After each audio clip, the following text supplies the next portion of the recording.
Haunted light switch mystery. I always thought there was something off about my apartment, but it wasn't until last week that I noticed the light switch acting strange. Every night, I'd flick it on, but instead of making the room brighter, it seemed to swallow a little more of the light, like the shadows were getting bolder.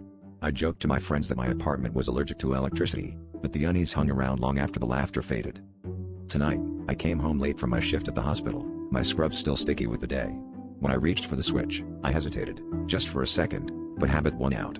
My thumb pressed down, expecting the familiar click, but instead, I see pressure coiled around my wrist. It was soft, almost like fingers, but colder than the dead bodies I sometimes wheeled into the morgue. I jerked back, heart thundering, but the grip tightened, relentless. My phone's flashlight barely cut through the darkness, now pooling in the corners, as if the shadows themselves were expanding, breathing. I tried to call for help, but the cold traveled up my arm, numbing my fingers, and my voice faltered. I saw movement in the blackness, a flicker, then two gleaming eyes, impossibly wide, watching me from where the walls should have been. The thing didn't move, but I felt it tugging at me, as if drawing me closer with every failed attempt to pull away.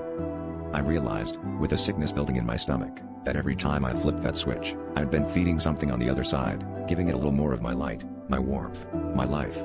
Now, with one last squeeze, the cold yanked me forward, and the world went utterly, perfectly dark. If anyone else ever moves in here, I hope they leave the lights alone.